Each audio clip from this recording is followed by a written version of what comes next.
ومن سيئات أعمالنا من يهده الله فلا مضل له ومن يضلل فلا هادي له وأشهد أن لا إله إلا الله وحده لا شريك له وأشهد أن محمدا عبده ورسوله صلى الله عليه وعلى آله وأصحابه ومن تبعهم بإحسان إلى يوم القيامة أما بعد. Alhamdulillah, ikhwani wa akhwati fiddin, hafizakumullah. Pada sore hari ini kembali kita bersyukur kepada Allah Subhanahu wa taala dan memujinya karena atas limpahan nikmat dan taufiknya kita masih tetap dimudahkan untuk melaksanakan majelis ilmu yang agung yang kita berharap semoga Allah Subhanahu wa taala mewafatkan kita di atas kebaikan ini dan kebaikan-kebaikan yang lainnya. Alhamdulillah ya ikhwatu fillah, kegiatan pengajian yang kita adakan secara rutin setiap pekan dengan segala kekurangan dan kelebihan yang ada padanya.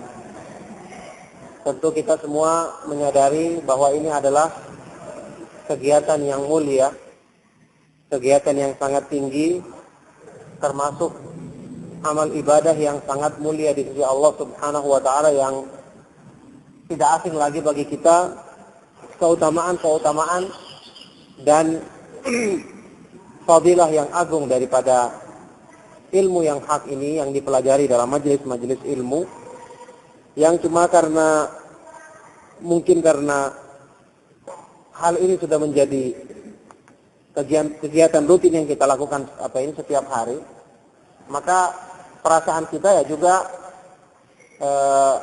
tidak begitu merasakannya sebagai sesuatu yang penting. Tidak begitu merasakannya sebagai sesuatu yang penting, dan ya seperti biasa kalau sesuatu itu sudah menjadi rutinitas, maka akan timbul kejenuhan atau akan dianggap sebagai sesuatu yang biasa, tidak perlu diberikan perhatian besar, atau mungkin bahkan ada yang menjadikannya sebagai sampingan saja dan bukan merupakan sesuatu yang mestinya diberikan perhatian besar dalam hidupnya. Dan memang agama Islam sendiri, Allah Subhanahu wa taala yang Maha mengetahui tentang sifat manusia, untuk menjadikan mereka itu senantiasa semangat dalam ibadah. Makanya Allah Subhanahu wa taala menurunkan berbagai macam berbagai macam kegiatan-kegiatan ibadah, berbagai macam bentuk-bentuk ibadah yang tujuannya di samping karena kebaikan-kebaikan dari Allah Subhanahu wa taala itu untuk mencapainya banyak jalannya selama itu dalam koridor syariah, sebagaimana firman Allah Subhanahu wa taala dalam Al-Qur'an. Sewaktu Allah Subhanahu wa taala menyebutkan tentang jalan-jalan keselamatan itu dengan kata-kata subulus salam, ya, jalan-jalan keselamatan, atau firman Allah Subhanahu wa taala walladzina jahadu fina lanahdiyannahum subulana, ya, orang-orang yang bersungguh-sungguh di jalan kami, mereka itulah yang kami akan berikan hidayah untuk menempuh jalan-jalan kami. Ini jalan-jalan yang maksudnya kegiatan-kegiatan ibadah dalam Islam yang sesuai dengan petunjuk Allah Subhanahu wa taala. Ya, tujuannya itu adalah untuk menjadikan manusia, di antara hikmahnya adalah agar mereka tidak bosan dengan satu jenis ibadah tertentu. Oleh karena itulah dalam satu ibadah sendiri itu Allah Subhanahu wa taala menjadikan bermacam-macam. Kita ketahui seperti misalnya zikir dalam sholat saja, waktu sujud itu ada berbagai macam riwayat-riwayat yang sahih yang boleh kita baca semuanya. Dan seperti kata para ulama, Ibnu Taimiyah dan yang lainnya, kalau kita hafal semuanya dan kita baca berganti-gantian, maka itu akan menghilangkan kejenuhan dalam diri kita. Kemudian seperti doa iftitah misalnya yang juga bermacam-macam, ada yang pendek, ada yang panjang. Di samping tujuannya adalah agar seseorang yang mungkin dalam kondisi tertentu dia butuh sholat yang agak ringkas, maka dia bisa membaca zikir yang ringkas. Ketika dia dalam kondisi konsentrasinya penuh banyak waktunya, maka dia bisa menyesuaikan dengan zikir-zikir yang lebih panjang. Ya, dan seterusnya seperti itu. Termasuk juga masalah jumlah rakaat dalam salat sunnah, kemudian zikir-zikir setelah salat, Yang jelas ini semua menunjukkan kepada kita bahwa sunnah Nabi Shallallahu Alaihi Wasallam itu sangat agung, dan semakin banyak kita mengetahuinya, maka semakin banyak pula manfaat yang bisa kita rasakan dalam kehidupan kita. Artinya banyak perbuatan-perbuatan baik yang pahalanya sangat agung, yang kita ketahui kebaikan tersebut setelah kita mengetahui hadis yang sahih yang menjelaskan tentang keutamaan tadi. Yang menjelaskan tentang keutamaan tadi, seperti dalam hadis yang sahih misalnya tentang keutamaan orang yang terjaga di malam hari, kemudian dia berzikir kepada Allah Subhanahu wa taala. Saya pernah isyaratkan dalam pengajian, man ta'ara fil laili, barang siapa yang terjaga, tergugah di malam hari dari tidurnya, kemudian dia membaca zikir, alhamdulillah wa subhanallah wa la ilaha illallah wallahu akbar wa la haula wa la quwata illa billah. Jadi la ilaha illallah wahdahu la syarika lahul mulku wa lahul hamdu yuhyi wa yumiitu wa huwa ala kulli syai'in qadir, alhamdulillah wa subhanallah wa la ilaha illallah wallahu akbar wa la haula wa la quwata illa billah. Zikir ini ma'ruf, kita hafal semuanya. Tapi Nabi SAW menyebutkan barang siapa yang ketika terjaga di malam hari dia bisa mengucapkan zikir tersebut, maka Rasulullah SAW bersabda, orang yang mengucapkan zikir ini, kemudian kalau setelah itu dia berdoa kepada Allah, maka ustujiba, akan dikabulkan doanya. Dan kalau dia sholat, maka akan diterima sholatnya. Nah, ini amal yang tidak seberat melaksanakan sholat. Misalnya bangun mungkin kita berat, atau kita harus melaksanakan, sebagian orang tidak mampu untuk melaksanakan sholat malam misalnya 11 rakaat tiap malam. Tapi dengan dia menjaga zikir tadi misalnya, dia membiasakan dirinya, maka dia bisa mendapatkan keutamaan yang besar. Dia cukup bangun sebentar, berwudu, kemudian dia berdoa kepada Allah Subhanahu wa taala, atau dia sholat semampu yang dia lakukan, cuma 3 rakaat mungkin, 2 rakaat kemudian 1 rakaat witir, maka itu sudah merupakan keutamaan yang besar baginya, yang diketahuinya dengan dia mempelajari sunnah Nabi Shallallahu Alaihi Wasallam. Ya, tentu saja seperti keterangan dari Imam Ibnu Battal bahwa yang dimaksud dengan orang yang disebutkan dalam hadis ini, yang terjaga langsung dia ingat berzikir kepada Allah Subhanahu wa taala, tentu saja adalah orang yang memang terbiasa menjadikan kebiasaan dalam kesehariannya berzikir. Sewaktu dia dalam keadaan sendirian, waktu bekerja dia berzikir, sehingga zikir itu sudah menjadi hajiyah, menjadi kebiasaan dalam dirinya, sudah menjadi wataknya, sehingga ketika dalam keadaan terbangun, tentunya orang waktu itu kan masih belum sadar gitu ya, jadi otaknya itu masih loading gitu ya. Maka yang dalam kondisi seperti ini tentu saja yang orang yang tidak terbiasa berzikir, ya dia akan lupa, apalagi orang yang tidak pernah mempelajari hadis tersebut. Maka ini semua adalah satu kemuliaan dalam Islam, yang disinilah keutamaannya seseorang yang banyak mempelajari hadis-hadis Nabi Shallallahu Alaihi Wasallam tentang hukum-hukum ibadah, tentang zikir-zikir, kemudian tentang tata cara salatnya Nabi Shallallahu Alaihi Wasallam dalam berbagai bentuknya, sehingga dalam setiap keadaan dia bisa meraih keutamaan yang besar di sisi Allah Subhanahu wa taala dengan ibadah-ibadah yang dia bisa kerjakan tanpa menjadikan dirinya jenuh dengan satu macam model ibadah, karena dia mengenal berbagai macam keutamaan yang lainnya. Maka ayyuhal ikhwatu fillah, ikhwani wa akhwati fid din rahimakumullah, di mana-mana terjadi. Dan ini sudah sering ingatkan bahwa kegiatan pengajian yang diadakan secara rutin akan membuat orang jenuh dan bosan. Dan itulah risikonya orang-orang yang berharap menjadi al-ghuraba, orang-orang yang asing di akhir zaman. Bayangkan sekian banyak orang yang kaum muslimin saat ini yang mau thalabul ilmi sangat sedikit jumlahnya, yang mau belajar sunnah sangat sedikit jumlahnya. Sekian banyak penceramah, tapi rata-rata isinya semua adalah guyon, pintar melucu, tapi sisi ilmiahnya sangat sedikit. Mungkin kalau dia bisa membawakan contoh-contoh yang baik, tapi kalau dilandasi dengan ilmu kan lebih bagus. Tapi saat ini orang yang menyukai ceramah-ceramah yang bersifat ilmiah, kita sudah ketahui sangat sedikit. Di samping penceramahnya sendiri juga sangat sedikit yang seperti yang bisa menampilkan ceramah yang berisi pembahasan ilmiah yang bersumber dari Al-Quran dan Sunnah Nabi Shallallahu Alaihi Wasallam. Nah, dalam kondisi seperti ini, tentu seorang yang ahlu sunnah yang ingin terus istiqomah di atas jalan ilmu, dia butuh kesabaran.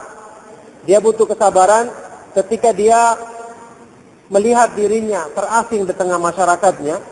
Dia membutuhkan sesuatu yang bisa menjadikan dirinya merasa mulia, bukan merasa rendah. Dan itu sudah kita ketahui, syaitan dalam kondisi seperti ini berusaha untuk menjadikan manusia itu kecil. Apa yang dilakukannya?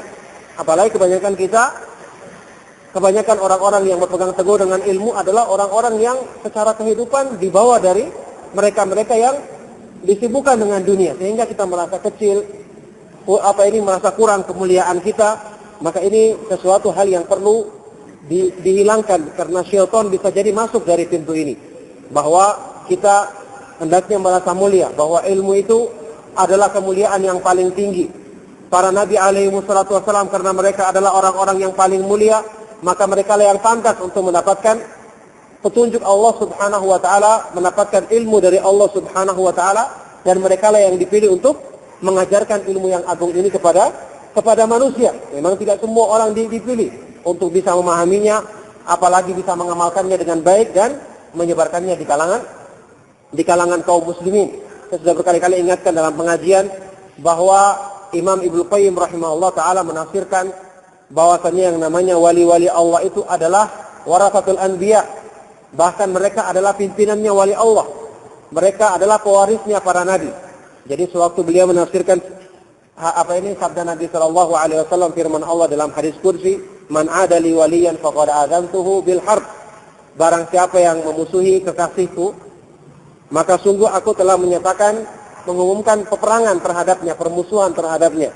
Beliau mengatakan, "Warasatul anbiya'i hum sadatu awliya'illahi azza wa jalla." Pewarisnya para nabi, orang-orang yang mempelajari ilmu dari para nabi, mereka inilah pimpinannya para wali-wali Allah subhanahu wa ta'ala. Jadi bayangkan, kedudukan yang tinggi dalam Islam tidak akan dicapai kecuali dengan ilmu.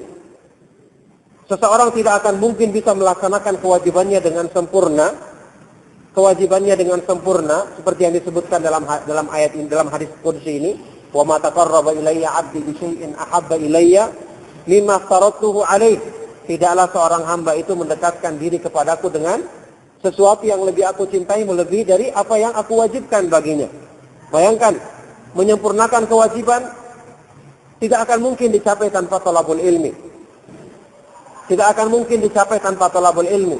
Bahkan termasuk dalam hal seperti yang saya katakan tadi. Menyempurnakan kewajiban bukan sekedar melaksanakannya, yang kemudian kalau dilaksanakan dengan malas-malasan. Karena orang yang tidak paham tentang hal-hal yang berilmu yang berhubungan dengan pelaksanaan kewajiban tersebut, misalnya sholat. Atau seperti tadi, dia paham tapi cuma satu macam bentuknya saja, yang kemudian dia laksanakan lama-kelamaan menjadi malas karena rutinitas, bosan dalam dirinya. Yang seperti ini jelas tidak melaksanakan kewajiban dengan sempurna. Kita ketahui, saya sudah terangkan dalam beberapa pertemuan bahwasanya termasuk syarat sempurnanya amal. Jadi syarat diterimanya amal dua, ikhlas dan ittiba. Syarat sempurnanya amal juga ada dua kata para ulama, yaitu pertama al-musara'ah, bersegera dalam melakukannya. Yang kedua adalah al-akhdhu bil quwwah, melaksanakannya dengan kuat, dengan semangat, bukan dengan malas-malasan. Nah, untuk bisa menjadikan seorang itu semangat, misalnya waktu dia melaksanakan sholat, tidak mungkin dia semangat kalau dia tidak berusaha misalnya memahami kandungan bacaan yang dibacanya. Kalau dia tidak paham tentang misalnya keutamaan secara terperinci sholat yang dilakukannya, apalagi kalau dia tidak paham petunjuk Nabi Shallallahu Alaihi Wasallam waktu melaksanakan sholat tersebut. Bayangkan kalau kita belajar fikih, kita tahu tentang masalah misalnya cara berwudu yang sesuai dengan sunnah. Cara berwudu yang sesuai dengan sunnah, bagaimana waktu membasuh wajah, kemudian membasuh telinga, mengusap telinga dan seterusnya. Sunnah waktu mengusap apa yang kita bahas kemarin, khuf, termasuk kaos kaki misalnya. Kita terapkan hal tersebut di hadapan orang-orang yang mungkin tidak memahaminya. Kita laksanakan dengan yakin bahwa ini adalah kebenaran, maka itu lebih baik kalau bagi orang yang memakai khuf atau kaos kaki untuk mengusapnya seperti kita bahas kemarin, atau memakai pengalas atau kerudung misalnya kemudian dia mengusap di atas kepalanya, itu lebih baik. Maka kita dapatkan kebaikan dan kita semangat melaksanakannya karena kita baru pelajari. Ternyata ada hadis Nabi SAW. Hadisnya riwayat Bukhari Muslim lagi.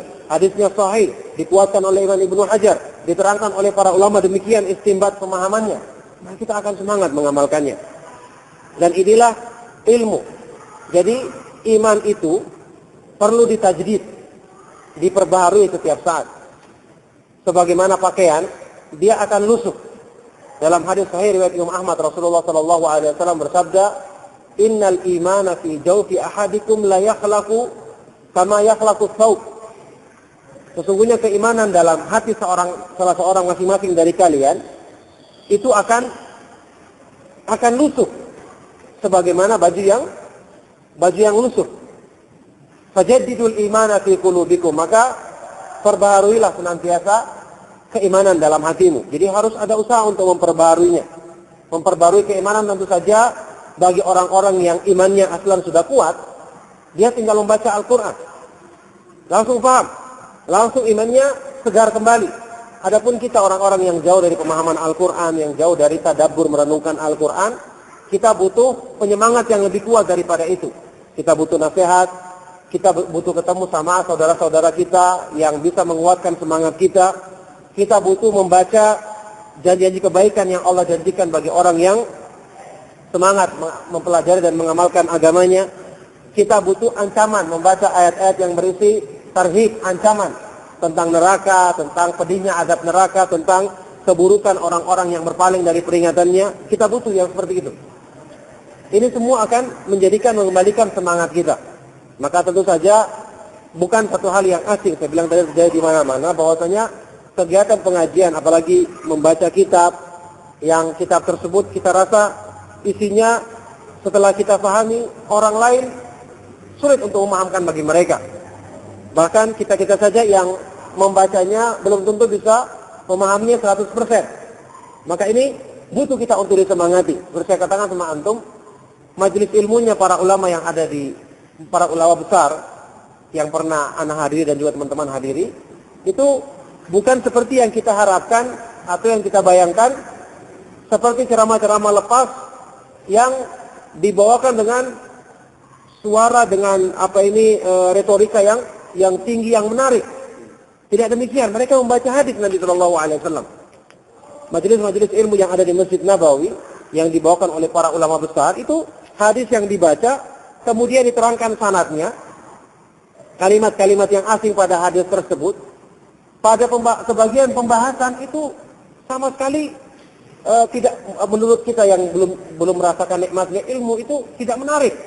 Misalnya ada pembahasan yang dibahas itu misalnya tentang masalah warisan. Warisan kan jarang terjadi. Lagi pula kita berpikir, kalau saya menghadapi masalah warisan, langsung aja saya buka buku, selesaikan.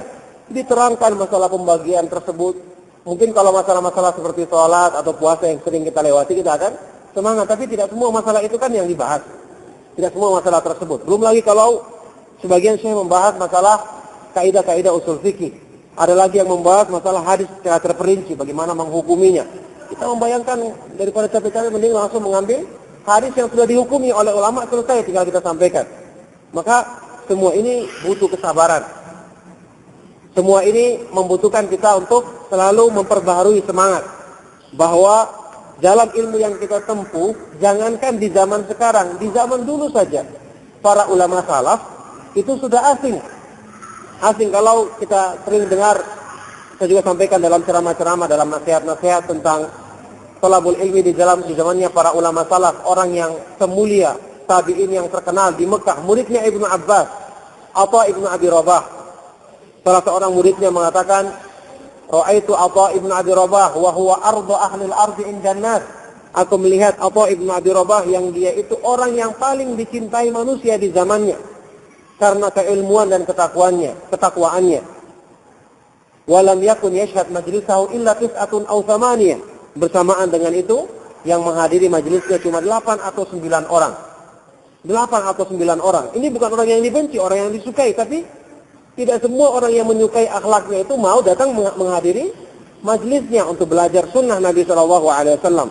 Karena mempelajari Islam, kalau bukan dengan taufik dari Allah Subhanahu wa Ta'ala, berat bagi manusia. Banyak risikonya.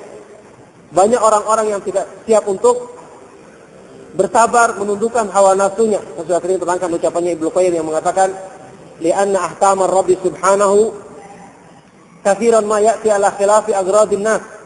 Hukum-hukum yang Allah turunkan kepada manusia itu kebanyakannya tidak sesuai dengan ambisi atau keinginan manusia.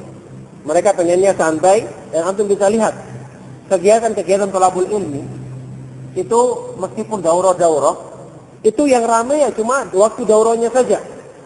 Yang ramai waktu pengajian umumnya saja. Karena pengajian umum yang dibahas biasanya masalah-masalah yang berhubungan dengan keimanan secara umum, ya, pembahasan agama secara mujmal, atau keutamaan ilmu yang di situ ada memberi semangat, atau pembahasan-pembahasan yang tidak mengandung tuntutan untuk lebih memahami dengan terperinci.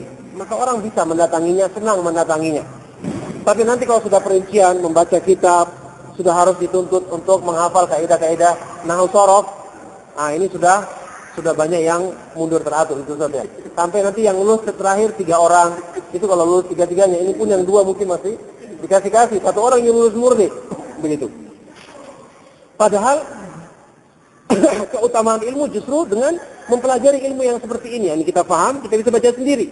Kita disuruh merenungkan Al-Quran. Yang Al-Quran diturunkan tujuannya untuk direnungkan. Kitabun anzalnahu ilaika mubarakun liyadabbaru ayatihi. Kitab suci Al-Quran yang kami turunkan kepadamu ya Rasulullah, yang diberkahi agar mereka bisa merenungkan ayat-ayatnya, menghayati maknanya. Jadi jangan mau jadi pendengar terus. Kadang-kadang kita perlu untuk membacanya sendiri. Membacanya sendiri agar kita paham dengan pemahaman kita sendiri. Kita benar-benar menikmati, mengambil langsung ilmu dari sumbernya. Nah, ini yang harusnya kita bangkitkan dalam diri kita. Sudah berapa lama kita ngaji, kenapa saya belum paham-paham juga, atau masih sedikit pengetahuan saya tentang bahasa Arab, kenapa dia bisa menerjemahkan, padahal bedanya apa saya sama dia. Sama-sama juga makannya, makan nasi, makan ikan, makan tempe, kadang-kadang makan sinonggi. Ya sama-sama aja, ya begitu. Makan sambal juga. Maksudnya harusnya berpikir seperti itu. Kenapa kalau dalam masalah-masalah urusan dunia kita rela untuk berkorban mengejar satu ilmu yang belum kita ketahui untuk kita targetkan. Sekian ini saya akan bisa selesaikan masalah ini. Kenapa kalau dalam masalah perkumpulan yang lain, sampai ada ikhwan yang pernah bilang, kalau ingin mengundang ikhwan yang diperkirakan semua hadir, itu undang makan. Pokoknya acara walimah, pernikahan, pesta nikah, itu akan hadir semuanya. Pokoknya yang beruzur pun akan dibatalkan uzurnya, pokoknya begitu. Tapi giliran diundang untuk belajar bahasa Arab atau belajar ilmu lebih mendalam, itu banyak yang sakit mendadak, banyak yang tidak enak badan mendadak, dan banyak yang punya alasan macam-macam begitu. Kalau dia nggak sakit, maka istrinya yang sakit. Kalau istrinya nggak sakit, maka anaknya yang sakit. Anaknya 5 orang. Wah, ini lima sakitnya setiap pekan. Jadi akhirnya sulit untuk punya waktu agar bisa menghadirinya, padahal itu adalah keutamaan untuk dirinya sendiri. Maka sekali lagi saya sendiri juga, kita semua bersama menyadari kekurangan ini. Ini semangat kita atau perasaan kita merasa bangga dengan ilmu itu masih sedikit. Padahal Allah Subhanahu wa taala berfirman dalam Al-Qur'an, "Qul bi fadlillahi wa bi rahmatihi fabidzalika falyafrahu huwa khairun mimma yajma'un." Katakanlah dengan fadilah dari Allah, yaitu keimanan, dan dengan rahmatnya, yaitu Al-Quran. Yang keduanya itu adalah ilmu yang bermanfaat dan amalan soleh. Maka hendaknya dengan itu mereka berbangga, karena itu lebih bagus daripada apa yang kekayaan atau kemewahan dunia yang dihimpun oleh manusia.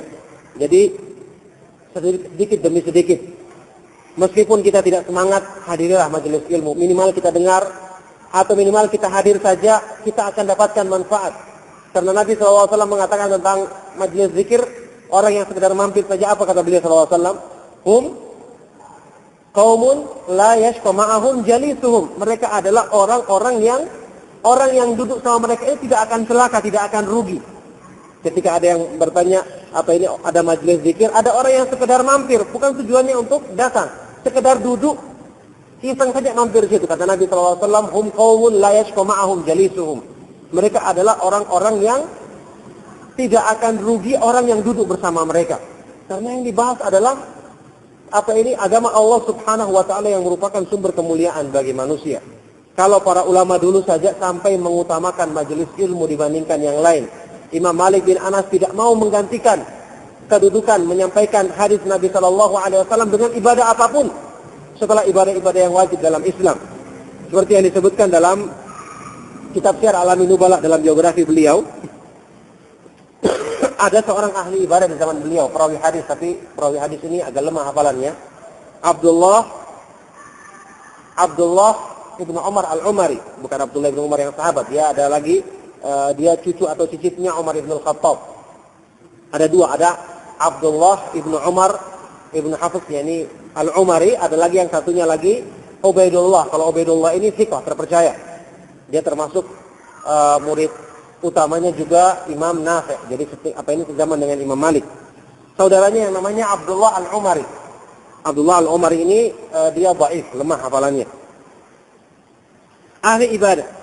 Dia pernah menulis nasihat kepada Imam Malik untuk memotivasinya agar mengkonsentrasikan diri untuk mengamalkan amalan soleh, untuk lebih banyak berzikir sendirian kemudian mengamalkan. Karena dia melihat Imam Malik terlalu banyak tamu yang mengunjungi yang dia menyampaikan hadis Nabi SAW, maka dia ingin nasihati saudaranya ini agar berbuat yang lebih baik. Maka ketika sampai suratnya kepada Imam Malik, fakataba ilaihi Malik. Imam Malik menulis jawaban terhadap suratnya. Innallaha qassamal a'mala kama qassamal arzaq. Beliau mengatakan, sesungguhnya Allah Subhanahu wa taala telah membagi-bagi amal kebaikan sebagaimana Allah membagi-bagi rezeki. Bagi-bagi rezeki. Jadi bukan cuma rezeki yang dicari atau yang kita yakini sudah dibagi-bagi, tapi amal soleh juga harus dicari. Bukan cuma keuntungan besar dalam rezeki yang kita buru, tapi amal soleh yang nilai pahalanya juga besar yang harusnya kita semangat kejar, kata beliau. Farubba rajulin futiha lahu fi sholati lam yuftah lahu fi shaum. Karena amal-amal soleh itu banyak, kata beliau, maka bisa jadi ada seseorang yang dia itu dibukakan baginya oleh Allah, diberi hidayah dalam sholat, dia lebih kuat untuk sholat. Tapi tidak dibukakan baginya pintu kebaikan dalam puasa. Kurang kuat dia melaksanakan ibadah puasa. Dan ini termasuk fikihnya para sahabat. Antum tahu, para sahabat itu ada di antara mereka seperti Abdullah bin Mas'ud.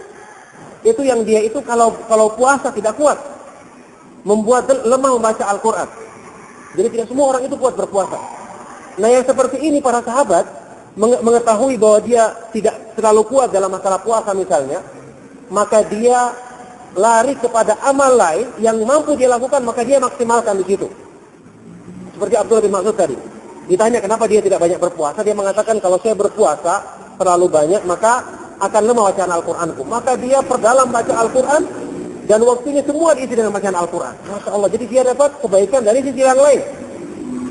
Demikian pula masalah salat. Ada orang yang mengetahui dirinya tidak begitu kuat salat malam, maka dia mengambil sekedarnya. Dia salat witir di malam hari 3 rakaat. Tapi di bidang yang lain, amal ibadah yang lain yang seperti puasa, dia perkuat dirinya. Ini juga dia tidak kuat. Oh, dia punya kelebihan harta, dia sedekahkan hartanya. Jadi seorang itu berpikir seperti itu, bahwasanya yang namanya amal itu seperti rezeki.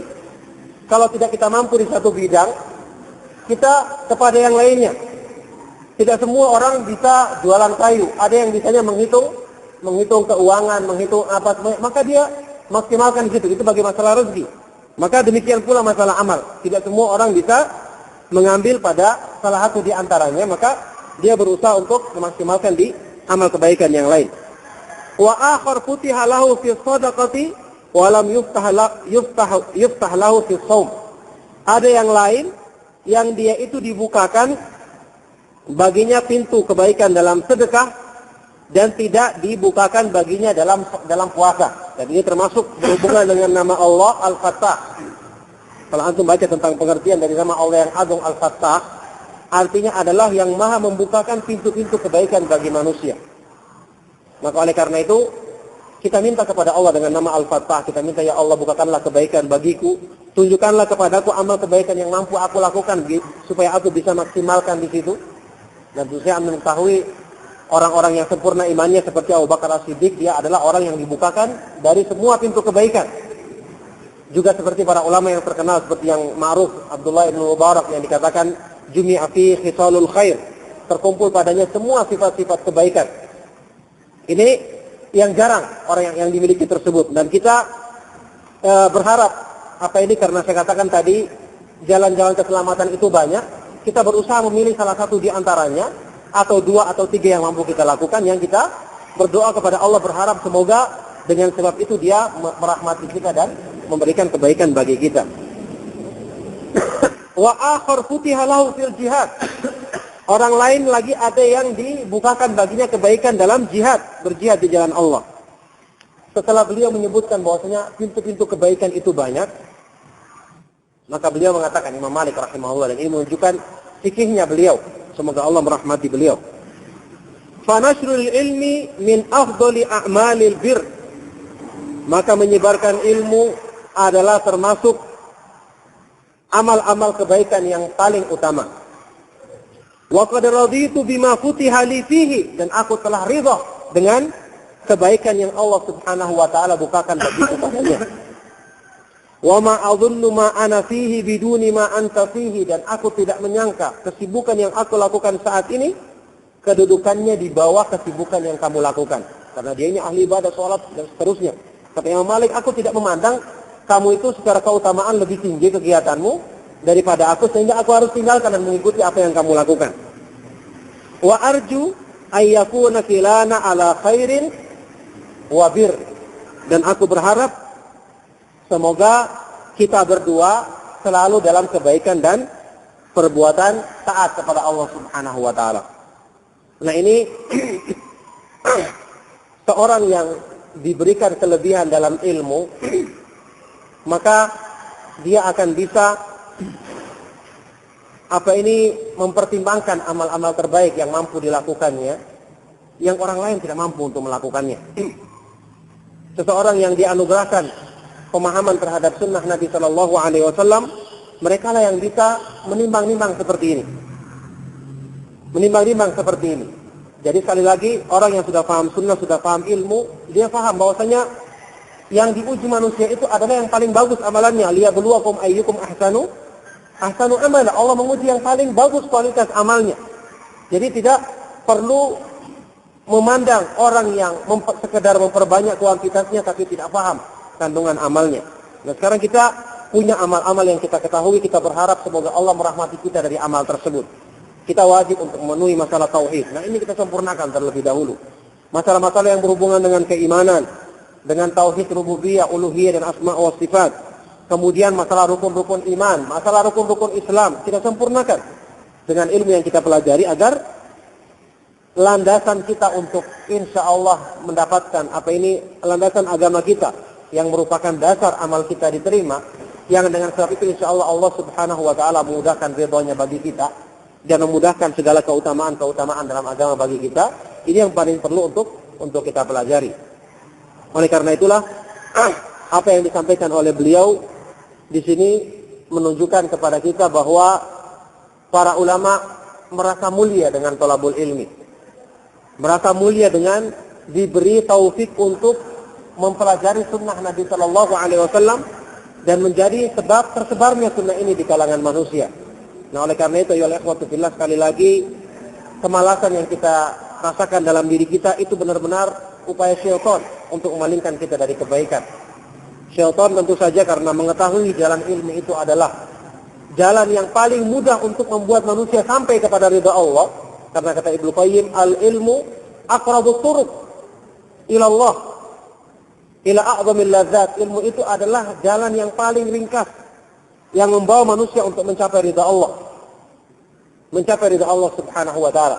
Maka Imam Malik di sini membandingkannya dengan amal-amal ibadah yang dilakukan oleh Abdullah ibn Umar al-Umari, yang dia tentu saja kalau kita lihat secara payah lebih payah dia mungkin. Karena dia duduk di masjid menyampaikannya, sementara dia ini harus banyak berpuasa, banyak sholat, tapi ini lebih utama. Itu keadaannya. Jadi ini yang dicontohkan oleh Imam Ibnu Qayyim sewaktu dia menggambarkan kedudukannya orang yang berilmu itu. Dia mengamalkan amalan yang kecil, pahalanya besar. Karena ilmu itu memperbaiki syarat diterimanya amal, memperbaiki ikhlas dan ittiba, sehingga nilainya lebih besar. Dia menggambarkan seperti orang yang bekerja mandor dengan tukang.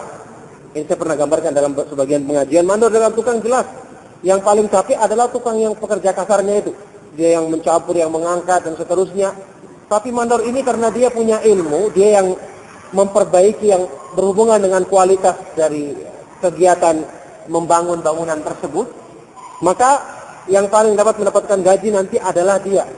Padahal yang paling sedikit keluar tenaganya adalah dia. Kenapa? Karena dia berhubungan dengan kualitas amal yang dikerjakannya. Yang menentukan bagus tidaknya bangunan tadi adalah dari sebab dia. Nah, inilah gambarannya orang yang mempelajari ilmu. Karena yang dipelajarinya adalah tentang masalah keimanan sehingga memperbaiki ikhlasnya. Yang dipelajarinya adalah tentang tata cara salatnya Nabi sallallahu alaihi wasallam sehingga kualitas salatnya pun juga lebih tinggi. Maka ini jelas semakin membuatnya mendapatkan keutamaan yang besar di hadapan Allah Subhanahu wa taala. Oleh karena itu ya ikhwatu fillah, sekali lagi ana sampaikan kepada antum bahwa jangan bosan untuk talabul ilmi. Kalaupun muncul kemalasan, sekedar hadirkan diri antum di majelis. Antum tidak akan rugi, minimal mendapatkan keutamaan majelis.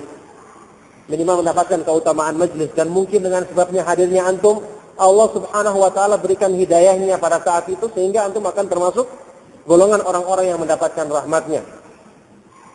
Para ulama salaf yang demikian semangat mempelajari sunnah Nabi sallallahu alaihi wasallam karena mereka tahu sunnah itu adalah sumber petunjuk, cahaya dalam kehidupan manusia, yang seandainya mereka mengetahui ada keutamaan dan kemuliaan yang lainnya, tidak akan mungkin mereka berlomba-lomba untuk mengejar kemuliaan mempelajari menjadi pembawa sunnah Nabi sallallahu alaihi wasallam. Maka kita yang diberi kesempatan ini hendaknya berusaha bersungguh-sungguh untuk memanfaatkannya dengan sebaik-baiknya. Selagi kita masih ada waktu. Para imam Abdullah ibn Mubarak yang disifati dalam biografi beliau, saya katakan tadi, sampai salah seorang ulama mengatakan Allah Subhanahu wa taala lam yakhluqillahu khaslatan min khisalil khair illa ja'alahu fihi. Allah tidak menciptakan satu kebaikan pun, mensyariatkan satu kebaikan dari sifat-sifat yang baik kecuali Allah berikan pada imam ini. Dipuji demikian dia. Dia dikenal sebagai orang yang dermawan karena dia usahanya sukses. Bahkan dia membiayai beberapa para ulama ahlul hadis di zamannya. Kalau tiba musim haji, dia akan memanggil orang yang mau haji bersamanya, kemudian semua dibiayainya dari perjalanan pertama sampai pulang haji. Bukan cuma dibiayai, mereka yang masak-masakan juga dia. Kemudian bekal mereka dikumpulkan, disimpan di rumahnya. Setelah itu dia belanjakan, setelah terakhir baru dikembalikan semua bekal mereka. Bukan cuma itu, bahkan dia memberikan hadiah-hadiah untuk keluarga yang ditinggalkan. Setelah pulang pun diundang semua keluarganya makan di rumahnya, itu dikasih hadiah semuanya, anak dan istrinya. Ini orang memang luar biasa kalau baca biografinya. Sampai dikatakan dia itu adalah dalam masalah hadis orang yang sangat kuat hafalannya dan sangat terpercaya, sampai disebut sebagai Amirul Mukminin fil hadis. Amirnya, pimpinannya kaum mukminin dalam masalah hadis Nabi sallallahu alaihi wasallam. Sampai hadis-hadis yang diriwayatkan oleh para imam yang diambil darinya ilmu seperti Ma'mar, kemudian Sufyan Ats-Tsauri, Ibnu Barak termasuk orang yang paling diutamakan ketika terjadi perselisihan dalam periwayatan tersebut. Yang paling diutamakan riwayatnya. Dalam masalah hadis, dalam masalah jihad, kalau antum baca biografinya, adalah orang yang paling kuat. Bertempur duel dengan orang-orang kafir. Masalah sedekah, kemudian masalah kebaikan, menyembunyikan amalan soleh dan semua. Tapi bersamaan dengan itu, yang paling beliau senangi dari semua amalnya adalah thalabul ilmi. Sampai dia mati dalam keadaan thalabul ilmi. Sampai setiap kegiatan yang dilakukannya dia berusaha untuk tidak lepas dari thalabul ilmi. Ini menghafal hadis Nabi SAW dan menyebarkannya, sampai ucapan yang masyhur dari beliau yang saya juga pernah nukil dalam pengajian, Ketika ditanya, "Lau bu'itsa ba'da mautika madza tasna?" Seandainya kamu dibangkitkan setelah kematianmu, apa yang akan kamu lakukan? Beliau mengatakan, "Atlubul ilma hatta ya'tiyani malakul mauti marratan tsaniyah." Aku akan terus menuntut ilmu sampai malaikat maut datang mencabut nyawaku untuk kedua kalinya. Ini orang yang mulia, orang yang agung. Allah Subhanahu wa taala muliakan dengan berbagai macam kemuliaan. Bersamaan dengan itu, mereka tetap memilih jalan ilmu yang agung ini. Nah, kita sekarang dalam masalah amalan soleh sangat jauh dari para ulama salaf. Dalam masalah zuhud dan cinta kepada akhirat juga jauh dari mereka. Masalah qiyamul lail, rajin baca Al-Quran juga jauh dari mereka. Yang bisa kita serupai mereka sedikit sekarang adalah thalabul ilmi. Kita diberi kesempatan untuk bisa baca kitab, mempelajari tafsir, baca hadis Nabi Shallallahu Alaihi Wasallam, belajar syarahnya sedikit demi sedikit, maka kita bisa menyerupai mereka dalam perkara yang mereka anggap paling utama. Nah, ini jelas bukan merupakan hidayah sembarangan. Ini benar-benar orang yang dipilih untuk bisa mendapatkannya. Benar-benar merupakan pilihan dari Allah Subhanahu wa taala yang harusnya kita sadari, kita syukuri. Kita sadari, kita syukuri. Apalagi di tengah-tengah manusia orang-orang yang tidak paham tentang keutamaan dan kedudukan yang agung ini. Maka ya ikhwatu fillah, sekali lagi ini kesempatan bagi kita. Kita akan baru merasakan rugi atau menyesal setelah kita terhalang untuk bisa mudah mencapai ilmu. Sekarang mungkin kita merasa santai karena kita berpikir, kalau saya tidak hadir pun saya bisa mendengarkan rekaman. Kalau saya tidak mendengarkan rekaman pun saya bisa beli kaset-kaset yang banyak tersebar, atau dengar di-download lewat internet, atau bisa dibeli membaca majalah-majalah atau buku-buku terjemahan. Padahal kalau kita sudah beli pun juga jarang kita dengarkan. Karena syaitan yang sudah sampaikan berkali-kali punya senjata utama yang dikatakan sebagai tentara utama, yaitu taswif. Suka menjadikan manusia menunda waktu, mengulur waktu. Ini tentara utamanya syaitan. Dikatakan nanti saya bisa, nanti dan seterusnya. Seperti yang kita bahas kemarin hadisnya Ka'ab bin Malik, sebabnya sampai dia ketinggalan perang Tabuk adalah karena tidak segera memanfaatkan kesempatan yang Allah Subhanahu wa taala uji beliau dengan perbuatan dosa tersebut. Maka di sini sekali lagi, baru akan terasa kalau semuanya sudah tidak dimudahkan lagi. Baru akan terasa penyesalan kita setelah kita sibuk, sudah terlalu banyak kegiatan sehingga tidak bisa lagi melanjutkan dengan baik. Baru akan terasa setelah kita punya banyak tanggungan atau waktu kita sudah sulit untuk diatur lagi. Padahal waktu kita punya banyak waktu yang banyak kesempatan tidak kita manfaatkan dengan sebaik-baiknya. Kemudian juga nanti belum tentu ustadznya bisa menyediakan waktu lagi untuk ngajar bahasa Arab atau ngajar ilmu-ilmu yang lainnya, dan banyak hal-hal yang ini terasa di daerah-daerah yang tidak punya ustadz. Terasa sekali. Ada beberapa daerah yang saya pernah dapati beberapa informasi dari ikhwan yang saat ini mereka banyak berhubungan dengan ikhwan-ikhwan yang ada di sana, seperti daerah Sulawesi Barat. Itu pengajian sangat sedikit, padahal banyak sekali yang semangat di sana. Dan berapa kali ikhwan-ikhwan teman-teman kita diminta untuk sana, diminta mereka siap untuk membiayai dan seterusnya. Tapi pikiran kita jauh dan sulit untuk dijangkau. Mungkin kita pikir juga di sana terlalu jauh dan harus menyiapkan waktu khusus. Mereka meminta, dan ini terjadi di mana-mana. Yang seperti ini, kalau awal-awalnya semua semangat, minta ustaz tolong datang dan seterusnya. Tapi ketika sudah datang ustaz ke sana dan menetap, ya sudah, pengajian seperti biasa lagi jalannya. Ini sekedar apa adanya, sekedar hadir dan sekedar ikut meramaikan saja. Ya, ini semangat itu berkurang setelah banyaknya kegiatan-kegiatan pengajian tersebut. Nah, inilah satu hal yang kita perlu bersama mencari cara untuk mengatasinya. Bagaimana cara untuk mengatasi kendala ini dengan cara yang baik? Yang saya katakan tadi, kalau antum menghadiri majelisnya para ulama yang ada di Madinah atau di Arab Saudi, maka pembahasannya adalah seperti itu. Oleh karena itu banyak yang tidak semangat menghadiri pengajian. Banyak yang tidak semangat karena mereka merasa apa yang harus kita hadiri, sementara syekh di situ cuma membacakan hadis, kemudian dia menerangkan keterangan dari kitabnya para ulama, kemudian kadang-kadang yang dibahas adalah tentang perawinya yang dibicarakan, yang menurut dia ini tidak menarik. Biasanya orang kan maunya yang dibahas masalah-masalah yang baru terjadi, diulas dengan ilmiah dan seterusnya. Memang ini akan dibahas oleh para ulama, tapi bukan cuma itu yang dibahas. Dan ini sudah merupakan hasil buah. Orang yang tidak belajar dari dasar tidak akan bisa membuahkan yang seperti itu. Nah, tapi karena manusia biasanya senangnya yang serba instan, ya, serba cepat, maka maunya yang seperti ini, tidak mau belajar dari dasar. Padahal kata para ulama, man ta'ajjala syai'an qabla awani, uqiba bi hirmani. Barang siapa yang tergesa-gesa untuk mendapatkan hasil sebelum waktunya, maka dia akan dihukum dengan dihalangi sama sekali untuk bisa mendapatkan hal tersebut. Man lam yatqinil usul hurimal usul, kata para ulama. Barang siapa yang tidak mempelajari dengan cermat landasan, ini dasar ilmu, maka dia akan hurimal usul.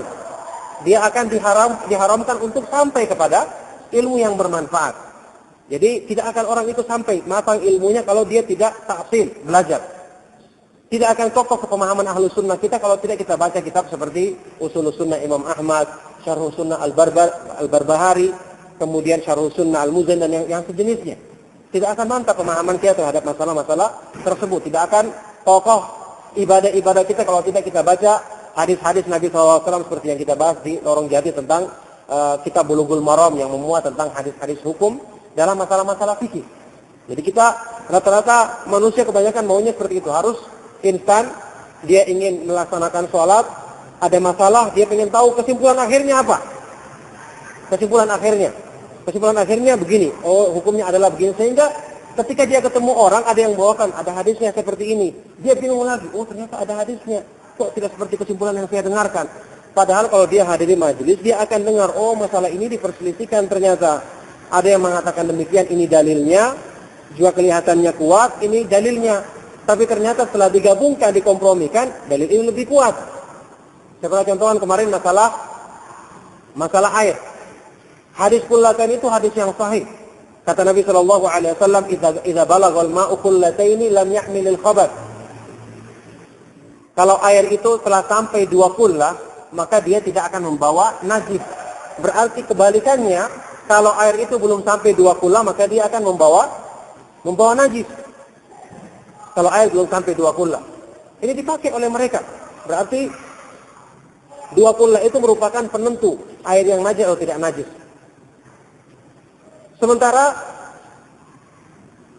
pendapat yang kuat adalah yang mengatakan bahwasanya tidak perlu dilihat kullah atau 2 kullah atau tidak, selama air tersebut tidak berubah salah satu dari sifatnya yang 3, warna, rasa, dan bau, maka dia itu tetap suci dan mensucikan. Karena Nabi SAW mengatakan, innal ma'a tahurun la yunajjisuhu syai'. Sesungguhnya air itu adalah suci dan tidak bisa dijadikan najis dengan sesuatu apapun. Bagaimana cara dua hadis ini bertentangan? Saling bertentangan. Maka para ulama menuduhkannya. Pertama, hadis-hadis yang menyebutkan tentang air itu dikembalikan kepada sifatnya, dalil-dalil lebih banyak. Seperti Allah berfirman dalam Al-Quran, wa anzalna minas sama'i ma'an tahura. Kami turunkan dari langit air yang suci. Kemudian hadis yang tadi, dari segi kaidah bahwasanya hadis ini yang mengatakan air itu suci dan tidak dibanjirkan dengan sesuatu pun, maka ini langsung diambil dari dari mantuk, dari yang terucap dari ucapannya Nabi Shallallahu Alaihi Wasallam. Kalau hadis yang kullatain ini harus melalui proses yang namanya mafhum, difahami dari ucapannya. Kata para ulama, kalau bertentangan mafhum dengan mantuk, maka didahulukan mantuk, karena itu yang langsung terucap dari ucapannya Nabi Shallallahu Alaihi Wasallam. Dengan kaidah seperti ini kita lega dalam mengamalkannya. Jadi waktu ada syubhat seperti ini, sudah kita tahu jawabannya minimal dalam diri kita, atau kita mungkin mampu jelaskan kepada orang tersebut. Jadi banyak manfaatnya. Oleh karena itulah orang yang mendalami satu ilmu tertentu, itu kemantapan dia dalam mengamalkan itu beda sama orang yang tidak paham tentang ilmu itu. Ini ada sebagian ulama menerangkan tentang mutawatir. Waktu mereka menjelaskan, para ulama itu secara teori menjelaskan mutawatir itu yang banyak yang meriwayatkannya dari setiap tingkatan-tingkatan sanad, sehingga mustahil mereka sepakat dalam menyampaikan hadis tersebut. Jadi harus banyak yang meriwayatkannya. Ada para ulama yang menjelaskan bahwa terkadang salah seorang ulama, meskipun dia mendapatkan hadis cuma 1 atau 2 jalannya, dia yakin tentang benarnya hadis ini benar-benar bersumber dari Nabi Shallallahu Alaihi Wasallam, maka untuk dirinya dia setelah mencapai keyakinan yang mungkin bahkan melebihi hadis mutawatir. Kenapa? Karena setelah dia meneliti hadis ini, dia pelajari semua biografi perawinya, dia dapati semua perawinya adalah orang yang terpercaya dan sangat kuat dalam meriwayatkan hadis tersebut, sehingga untuk dirinya sendiri keyakinannya itu benar-benar sangat yakin, dia amalkan dengan mantap, yang ini tidak bisa dirasakan oleh orang yang tidak meneliti seperti penelitiannya, pengetahuan seperti pengetahuannya. Nah, di sini bedanya.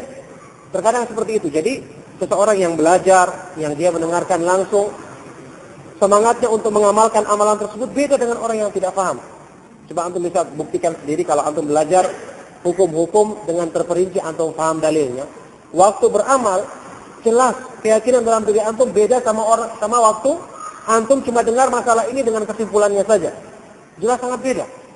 Keyakinan antum untuk mengamalkannya semakin mantap dan yakin ini benar-benar dari ucapannya Nabi Shallallahu Alaihi Wasallam, karena perawi yang meriwayatkannya semua terpercaya, sehingga antum tidak ragu lagi. Dibandingkan waktu antum mengamalkan masih ragu-ragu, ini hadisnya sahih atau dhaif. Ini saya pernah dengar dulu ada guruku yang mengucapkannya, padahal guruku ini bukan termasuk orang yang paham hadis yang sahih atau hadis yang dhaif dan seterusnya. Maka inilah manfaatnya, saya katakan tadi, untuk memotivasi seseorang itu bisa beramal lebih semangat lagi, tidak jenuh. Maka perlu memperbaharui keimanan, perlu banyak memahami agama ini dan segi-segi keindahannya agar kita bisa mengamalkannya dengan semangat dan menjadikan kita ibadah yang kita amalkan lebih bernilai dan nilainya lebih tinggi di hadapan Allah Subhanahu wa taala, karena ikhlasnya lebih besar dan ittiba'nya juga lebih sempurna. Nah, ini yang saya ingin sampaikan. Sampai saat ini belum ada kitab yang ana pilih tentang apa yang kita bahas secara rutin di pertemuan seperti ini. Ada juga yang mengusulkan untuk dibahas saja pengajian-pengajian umum dari makalah-makalah yang anda pernah tulis. Itu juga saya pertimbangkan, atau nanti kita bicarakan lagi insyaallah, atau kita pikirkan lagi. Maka untuk kajiannya kali ini saya cukupkan. Mungkin ada yang ingin bertanya. Sallallahu wasallam wa barak ala nabiyina Muhammadin wa ala alihi wa ashabihi wa man tabi'ahum bi ihsan ila yaumil qiyamah, wa akhiru da'wana alhamdulillahi rabbil alamin.